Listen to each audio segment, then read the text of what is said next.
الحمد لله رب العالمين والعاقبة للمتقين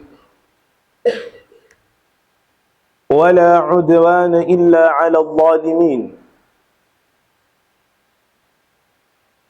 وأشهد أن لا إله إلا الله ولي الصالحين، وأشهد أن سيدنا محمدا عبده ورسوله إمام المرسلين، وعلى آله وأصحابه ومن تبعهم بإحسان إلى يوم الدين، وبعد. إخوة الإيمان والإسلام، أوصيكم ونفسي بتقوى الله تعالى وطاعته، فقد فاز المتقون. واعلموا أن الفوز لمن اتقى، ومن لم يلبث ثيابا من التقى تقلب عديانا وإن كان كاسيا، وخير لباس المرء طاعة ربه، ولا خير في من كان لله عاصيا. Ndugu zangu wa Kiislamu, amma baada ya kumshukuru Allah subhanahu wa ta'ala, bila shaka mimi pamoja nanyi sote tunafahamu ya kwamba tumeuingia mwaka mpya wa Kiislamu, mwaka 1448, ambapo leo ni Muharram, siku ya 4 hii. Sasa jambo lipi ambalo kwamba linatakikana kwa Muislamu kila uingiapo ule mwaka mpya wa Kiislamu? Kwa hivyo tutakubaliana kwa pamoja ya kwamba hotuba yetu ya leo itahusu vipi tunaopokea mwaka mpya wa Kiislamu. Hili neno hijra, uhama kwa Bwana Mtume sallallahu alayhi wasallam, ndiyo asili na ndiyo chanzo ya kupata tarehe hii ambayo kwamba tuliyoipata leo, lakini ndiyo sababu ya Uislamu kutufikia sisi Afrika kwa kuhama kwa wale ambao kwamba waliotangulia. Tunapozungumza kuhusiana na hijra, hijra ziko za aina mbili. Ama hijra ya kwanza ni maanawi na hijra ya pili ni ghairu maanawi. Tukianza na ile hijra ambayo kwamba ghairu maanawi, isiyokuwa ya kimaana, hii ni ile ambayo imegawanyika katika sehemu kuu 3. Ama sehemu ya kwanza, Bwana Mtume Muhammad sallallahu alayhi wasallam walitoka masahaba na kuelekea Habasha, ndio Uislamu ukafika Afrika, Habasha, Ethiopia, kabla ya kufika Madina. Hijra ya kwanza hiyo. Na hijra ya pili ni ile hijra Bwana Mtume Muhammad sallallahu alayhi wasallam yeye mwenyewe alihama na kuelekea Taifu. Lakini hijra ya tatu ndiyo iliyotutengenezea sisi hizi tarehe ambazo kwamba tunazitumia. Ni ile hijra toka Bwana Mtume Muhammad sallallahu alayhi wasallama kuhama kutoka Makka na kuelekea Madina. Ndiyo toka kuhama kwa Mtume hivi sasa ni miaka 1448. Hii ndizo aina 3 za hijra ghairu maanawi.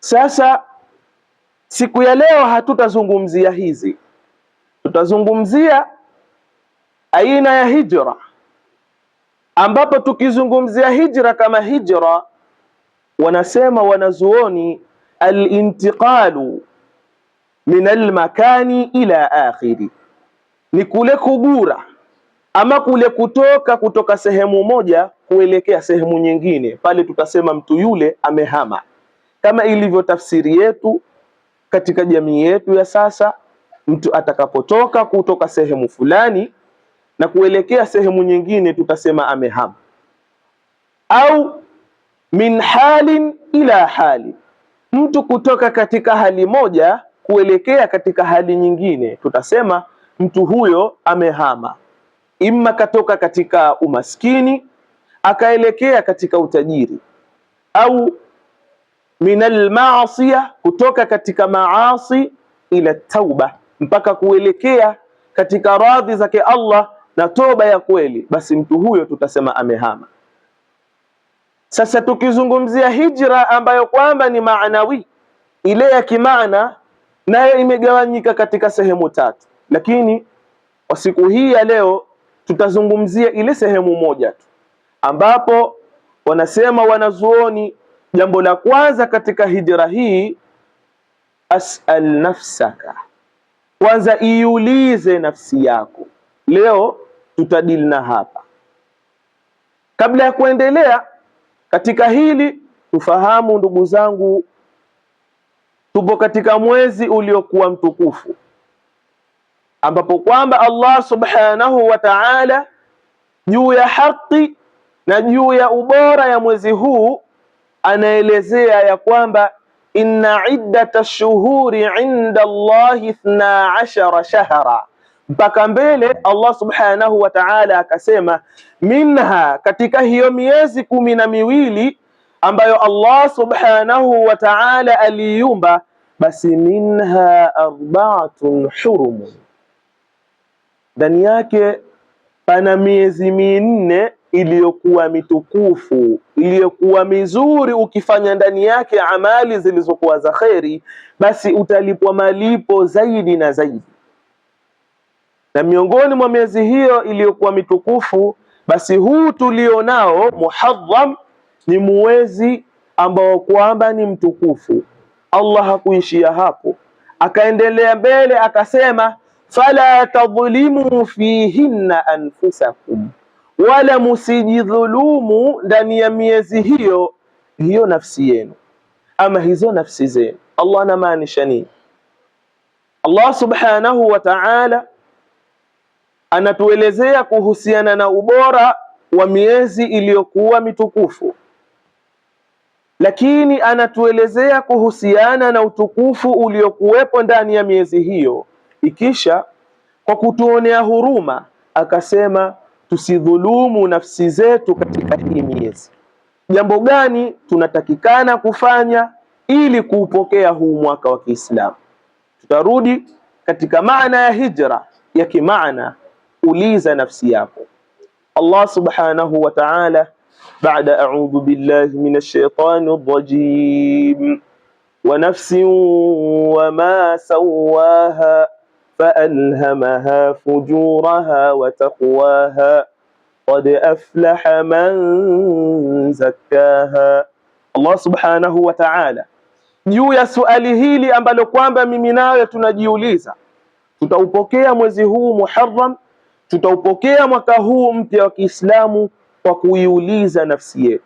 Allah anasema wa nafsin wama sawaha faalhamaha fujuraha wa taqwaha, ikisha akamalizia kwa kusema qad aflaha man zakkaha, hakika amefaulu yule ambaye kwamba nafsi yake ameitakasa. Kabla ya kuingia mwaka mpya alikaa akajifanyia assessment, alifanyia evaluation, alifanyia uchanganuzi, akaifanyia analysis ile nafsi yake, na akafahamu kwamba hili ndilo ambalo kwamba nililipatia katika mwaka uliopita, basi wacha niendelee nalo. Ikawa ni miongoni mwa ongoing operations, tunasema ni zile shughuli zenye kuendelea katika amali zake. Lakini si hivyo tu, aliangalia yale ambayo kwamba yaliizuia nafsi yake na yakampelekea kuingia katika maasi ya Allah subhanahu wa ta'ala, ikisha akafanyia correction, maana yake akafanyia masahihisho kwa kuangalia njia ipi, strategies gani ambazo kwamba nitazitumia ili niweze kusahihisha yale makosa niliyoyafanya katika mwaka uliopita. Basi qad aflaha man zakkaha, hakika amefaulu yule aliyeitakasa nafsi yake, yule aliyeifanyia uchunguzi nafsi yake na akaendana na yale ambayo kwamba yalimfaulisha katika mwaka uliopita, ikisha akaendana nayo sawa. Ndugu zangu wa Kiislamu, mtakubaliana pamoja nami ya kwamba ilivyo katika hali ya kimazoea katika shughuli zetu za kila siku na jumla ya tarehe ambazo kwamba huwa tunatumia katika jamii yetu na hii dunia ya sasa, kutokana na teknolojia, kutokana na utandawazi, basi kila uingiapo mwaka mpya, ima tunatoka 2026 tunaendelea katika mwaka wa 2027, basi mtu yule ambaye kwamba Allah kamjalia ataangalia nyumbani kwake vitu gani ambavyo kwamba ni vikongwe, vitu gani ambavyo kwamba ni vya zamani, ikisha atavifanyia replacement. Maana yake atavifanyia mabadilisho, atavitoa vile, ikisha ataviingiza vipya. Tunakubaliana na hilo. Lakini si hivyo tu, bali watoto wetu maskuli wanayosoma, basi kila mwaka tutatafuta mavazi yaliyokuwa mapya, tutatafuta vifaa vyao ambavyo kwamba ni vipya, vile vya zamani sasa vishapitwa na wakati, vishachoka, vishamalizika, tutawapa vipya ili waendane na ule mwaka, sababu mwaka mpya. Sasa kama tunaweza kutumia mali zetu, tunaweza kutumia nguvu zetu katika kubadilisha haya yote katika jamii yetu, vipi tusiweze kuifanya upya nafsi zetu ama kufanya upya hizi imani zetu, tuendane na yale ambayo kwamba Allah subhanahu wa ta'ala ameyaridhia. Faya ghaflatin adhimatin an yasira al-insanu fi hadha al-hayati bila yuhasabu nafsihi, bila shaka amepata hasara yule aliyesahau nafsi yake katika haya maisha ya duniani pasina ya kujifanyia hisabu. Alisema Umar al-Faruq radhiyallahu anhu katika maneno ambayo kwamba walioyaandika wanazuoni, alipomuelezea mwanadamu na kufahamu juu ya kuihisabu nafsi yake, akasema ayuha nnas, enyi watu, hasibu anfusakum qabla an tuhasabu, hebu jihesabuni, zihesabuni hizo nafsi zenu kabla ya kuhesabiwa. Kwa nini alituambia hili huyu sahaba wa bwana mtume sallallahu alayhi wasallam? Akasema fa innahu akhafu alaykum fi lhisabi ghadan an nuhasibu anfusakum alyawm, hakika yangu mimi, ama mkishafanya hivyo kuzihesabu hizo nafsi zenu, basi itakuwa rahisi kwenu nyinyi hesabu hiyo kesho. Tukishasimamishwa na Allah, tukiwa tupo mbele yake Allah subhanahu wa ta'ala, ariyan hafian, kila mmoja amesimama hali ya kuwa yuuchi, yupeku, basi kama alihesabu nafsi yake wakati yuko duniani na akafanya yale ambayo kwamba Allah ameyaridhia, qad aflaha man zakkaha, basi hakika huyo mtu ameshafaulu. Ndugu zangu, tujitahidi katika kuupokea huu mwaka. Tusijalie mwaka huu tukafanya matendo ambayo kwamba tuliokuwa tukiyafanya katika miaka iliyopita, tutakuwa ni wenye kupata hasara, bali tubadilike, tuendane na hali ambayo kwamba Allah subhanahu wa ta'ala ameielezea katika utukufu na ubora wa mwezi huu wa Muharram. Wallahu tabaraka wa ta'ala yaqul وإذا قرأت القرآن فاستعذ بالله من الشيطان الرجيم أعوذ بالله من الشيطان الرجيم إن عدة الشهور عند الله 12 شهرا في كتاب الله يوم خلق السماوات والأرض منها 4 حرم ذلك الدين القيم فلا تظلموا فيهن أنفسكم وقاتلوا المشركين كافة كما يقاتلونكم كافة واعلموا أن الله مع المتقين. بارك الله لي ولكم بالقرآن العظيم ونفعني وإياكم بالآيات والذكر الحكيم.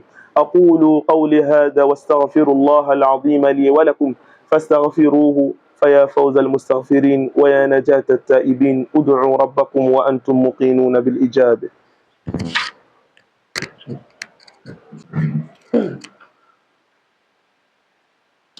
الحمد لله،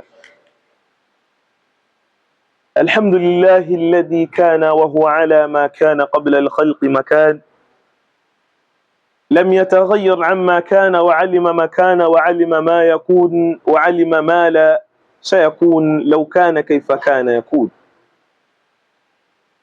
وأشهد أن سيدنا وعظيمنا وقائدنا وأسوتنا ومرشدنا وشيخنا ومعلمنا محمد رسول الله، العالم الذي علم المتعلمين، اليتيم الذي بعث الأمل في قلوب اليائسين، وعلى آله وأصحابه ومن تبعهم بإحسان إلى يوم الدين. وبعد، أيتها الجمع سعيدا وإخوته في العقيدة، baada kumshukuru Allah subhanahu wa ta'ala na kutaka ziada za rehma na amani zimwendee kipenzi chake na kipenzi chetu mtume wetu Muhammad sallallahu alayhi wasallam, amma usikum wa nafsi bitaqwa Allah ta'ala wa ta'atihi, jambo ambalo kwamba kwa mara nyingine na kuhusieni pamoja nami kuihusie nafsi yangu kumcha Allah na kumwogopa yeye. Ndugu zangu, tupo ndani ya mwaka mpya wa Kiislamu, lakini si tu mwaka uliokuwa mpya, bali tupo ndani ya mwezi miongoni wa miezi iliyokuwa mitukufu ambayo Allah subhanahu wa ta'ala kwa hakika ametuelezea kuhusiana na utukufu wa mwezi huu, na akasema katika ile miezi aliyeiumba, basi ndani yake iko minne iliyokuwa mitukufu. Huu ni miongoni mwao. Sasa kipi kinatakikana? Allah akasema, fanyeni yote mtakayofanya, lakini msidhulumu nafsi zenu katika mwezi huu. Mwaka umeshauingia. Je, tutaupokea katika hali kana kwamba hatujamwasi Allah hapo nyuma, ama tutaukabili mwaka huu katika hali ambapo kwamba tutaendelea kubaki mpaka mwaka ujao? Sivyo hivyo, la hasha, sivyo hivyo, bali tuzisafishe hizi nafsi zetu. Ukishafanya kuisafisha nafsi yako katika mwezi huu uliokuwa mtukufu, basi Allah subhanahu wa ta'ala atakupa malipo yaliyokuwa bora zaidi ndani ya huu mwezi.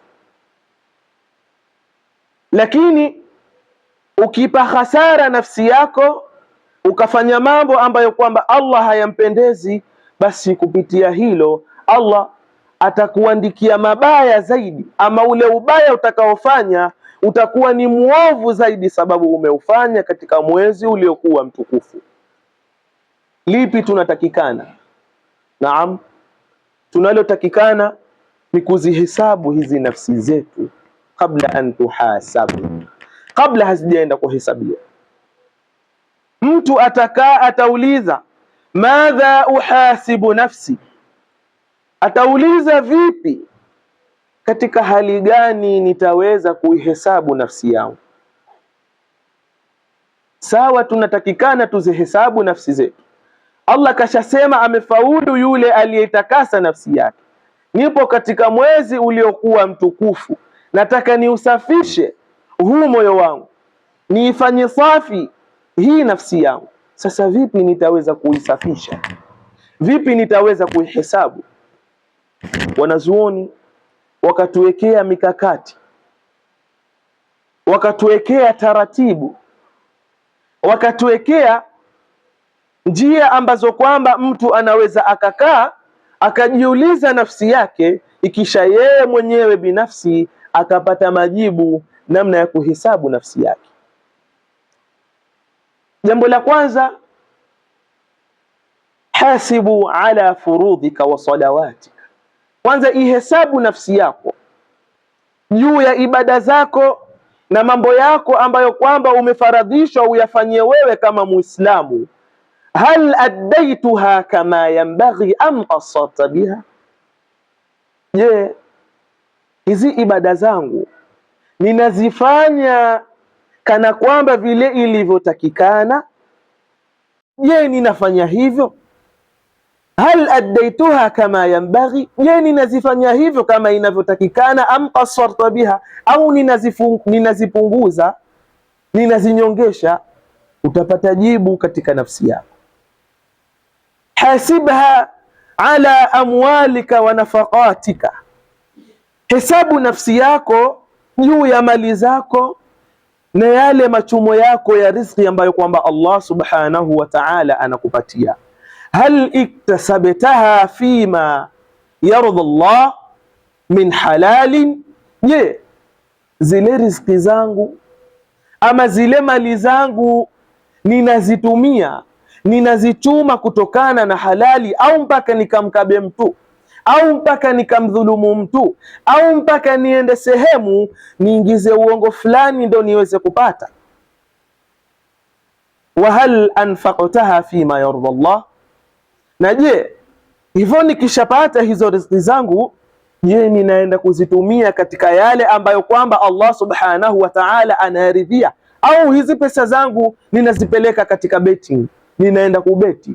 Au hizi pesa zangu ninazipeleka katika mihadarati? Au hizi pesa zangu ninaenda kuhonga kwa yule asiyekuwa mke wangu? Au hizi pesa zangu ninaenda kutumia katika haramu na kuwekeza katika mipira na mambo ambayo kwamba sheitani amenipambia? Nafsi yako itapata jibu. Lakini hasibha ala lisanika wa ala kalimatika, ihesabu nafsi yako juu ya ulimi wako, juu ya yale ambayo kwamba unayazungumza. Katika mwaka uliopita nilikuwa mwingi wa kusema uongo, au nilikuwa mwingi wa kufanya na kusema yaliyokuwa ya kweli? Jihesabu, utapata jibu. Lakini sio tu nafsi yako, bali hasibha ala abnaika wa banatika wa man hum tahta yadaka, ihesabu nafsi yako juu ya watoto wako wa kiume, juu ya binti zako wa kike na wale ambao kwamba unawamiliki. Je, ilivyotakikana niwaamrishe hawa wanangu waweze kumjua Mola na mtume wake? Je, ninawapeleka madrasa hawa kusoma, au ndo ninawapeleka secular wayajue ya dunia, ikisha akhera wawe na tongo tongo, wasiyafahamu, wasimjue Mola wao wala mtume wao? Na ukiangalia ma'al asafi shadid, katika jamii yetu ya hivi sasa, mzazi anatoa kipaumbele kumpeleka mtoto wake akaijua hii dunia. Ukimweleza anakwambia atakuja kuajiriwa huyu, atanitoa katika huu maskini niliokuwa nao, atakuja kuajiriwa huyu, atatupa sisi pia katika kile kiasi atachopata katika hiyo ajira yake. Subhanallah, unajidanganya ewe mzazi. Ikiwa mtoto hautomfundisha kumjua Mola wake na mtume wake, wallahi hatokufahamu wewe wala hatofahamu thamani yako. Allah subhanahu wa ta'ala alimweleza mtume wake aje atueleze ustaarabu, aje atuelezee usawa, atueleze vipi watoto wataweza kuishi na wazee wao, vipi wazee wataweza kuishi na watoto wao. Basi mtoto utakapomfundisha ya dini atafahamu thamani yako na atafahamu umuhimu wako. Ndio pale hata utakapoondoka, basi itakuwa atakapokaa pahali pa faragha atakukumbuka na kukuombea dua. Unafahamu ya dunia, Vipi ukiondoka atakustiri huyu mwanao? Vipi atakuombea dua huyu mwanao? Au ndo utawaita mashekhe na watu wengine waliofanya jitihada wazee wao kuwasomesha waje wakufanyie wewe dua? Tunajidanganya. Ihesabu sasa nafsi yako, wapi unatoa kipaumbele? Kwani washasema wema waliotangulia, yule ambaye kwamba man arada al-akhirah, yule ambaye kwamba anaitaka akhira, anataka maisha mazuri, anahitaji pepo, fa alaihi bil ilmi, basi mtu huyo anatakikana ashikamane na ilmu. Wa man arada dunya, ama yule ambaye kwamba anahitaji dunia, basi fa alaihi bil ilmi, mtu huyo pia anatakikana ashikamane na ilmu. Wa man arada kulluhuma, ama yule ambaye kwamba anataka hivi vyote, na ndio sisi wallahi, fi dunya hasanatan wa fil akhirati hasanatan, ndio tunayotaka. Basi watu hao pia wanaotaka vitu viwili hivyo, akhera na dunia, basi pia washikamane na ilmu. Iulize nafsi yako, lakini hasibha ala jawalika, iulize nafsi yako juu ya hivi vitu vya teknolojia ambazo kwamba unavimiliki, juu ya hivi vitu vya kiumeme kama vile simu, kama vile vitu vya kikompyuta unavyomiliki. Je, vile vilivyokuwa ndani vinaruhusiwa? Salimun min mahadhiri shar'iyya, je vimesalimika na zile nyudhuru za kisheria? Ikiwa sivyo, basi fahamu ya kwamba unaidhulumu nafsi yako. Lakini hasibha ala awqatika wa saatika, hesabu nafsi yako kuhusiana na nyakati zako na saa zako. Fima tamdi, vipi hizo nyakati zako unatumia? Wa kaifa tamudhu, na vipi zinapita hizo nafasi zako? Je, natumia muda mwingi mimi kukaa sehemu ambayo kwamba hainifaidishi? Je, ninatumia muda mwingi mimi katika mipira? Je, ninatumia muda mwingi katika ibada? Utapata jibu lake. Lakini jambo la mwisho, hasibha an ghafalatika wa ba'dika an maulaka, ihesabu nafsi yako kuhusiana na huo usahaulifu uliokuwa nao, kuhusiana na kwa nini uko mbali na Mola wako. Kitu gani kinakuweka wewe mbali na Mola wako? Ukishafanya hivyo, utakuwa ni mwenye kufaulu kwa kupata majibu yaliyokuwa bora, ukayafanyia kazi, na ukapata yale ambayo kwamba si mazuri ukayawacha. Tuombe Allah subhanahu wa ta'ala atujalie tuwe ni wenye kuzihesabu nafsi zetu kabla ya kwenda kuhisabiwa. Tumwombe Allah subhanahu wa ta'ala atujalie tuwe ni miongoni mwa ambao hatutozidhulumu nafsi zetu katika miezi hii iliyokuwa mitukufu.